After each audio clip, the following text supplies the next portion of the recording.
Kia ora hoa. On today's video we're going to be looking at making another chemical reaction. So in this chemical reaction we're going to turn our humble friend here, yeast, and make kind of an eruption with him. Now you may have seen this experiment before and I highly recommend surfing YouTube, looking at appropriate resources on this experiment. But for now we're going to look at elephant's toothpaste. So if you're into that, stick around and I'll see you in the video.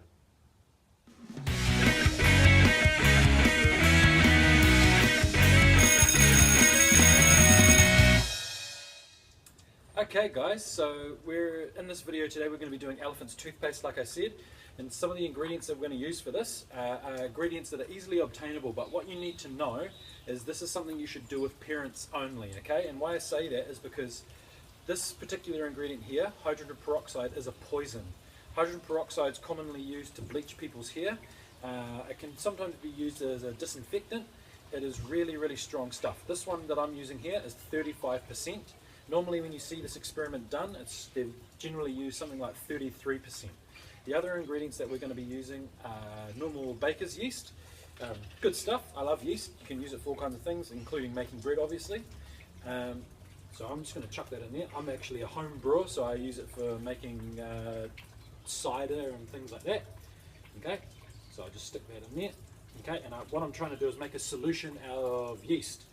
Okay, and that's going to act as my catalyst for this particular experiment. What I've got here is my measuring cup, and to my measuring cup you can see it's a glorious tropical day in sunny North Shore Auckland.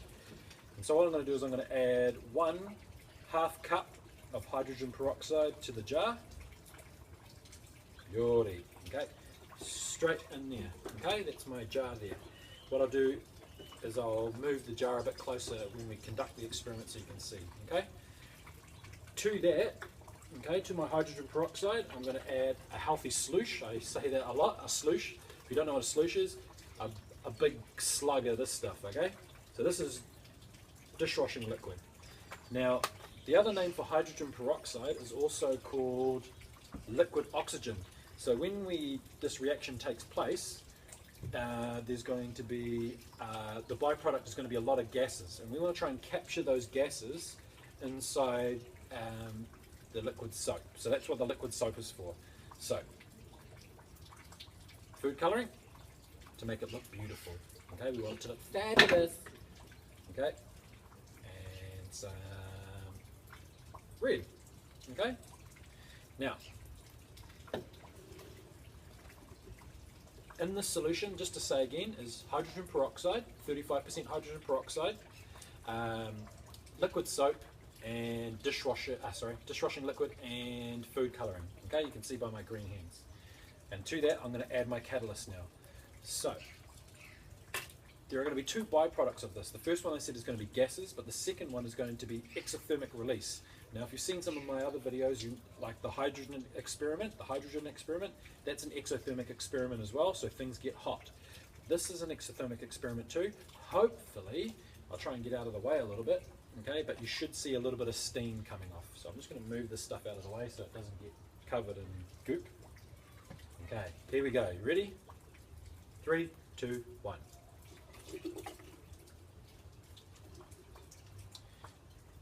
Oh, that's a good one. So you can see some of the steam. Okay, very warm. Okay, I think that has a lot to do. Oh wow, this is a good one. Now, that has a lot to do with the changes of states of matter. This is one of my favourite experiments to do. I've been dying to do this for a long time. I would have done it sooner, but I've been doing this at school at the moment as part of my science lessons, and I didn't want to do it and give it away and the students miss out and see it because I didn't want them to see it on the channel. But yeah, this is a cool one to do at home, but like I said, it's something that you want to do with your parents. Okay? And like I said, it is exothermic, so if you hold your hands over it, and you don't want to touch it because it is hydrogen peroxide, but if you hold your hands over it gently and feel your vessel that you're doing it in, you will feel that it is quite warm. Just so you know, my vessel that I've done this in is a glass jar, and I know it because, like I say, it's an exothermic experiment. The jar itself is able to handle the heat generated. Now, it's not a lot of heat, okay, but it does get quite hot.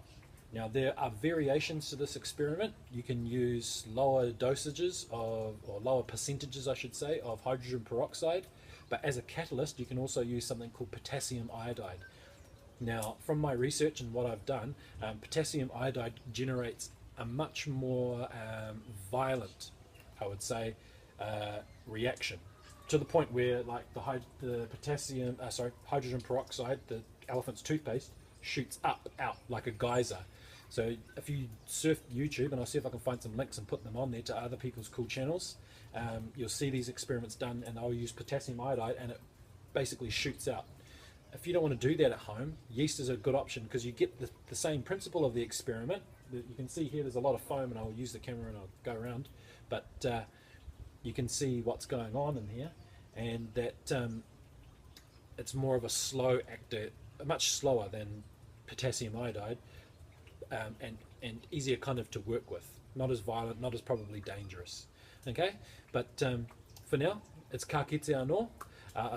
If you like this video, hit like. If you like the channel in general, please subscribe, because we're always looking for new subscribers. And like I said, for now, ka kite anō, and I'll see you next time in Mr. Ashley's place.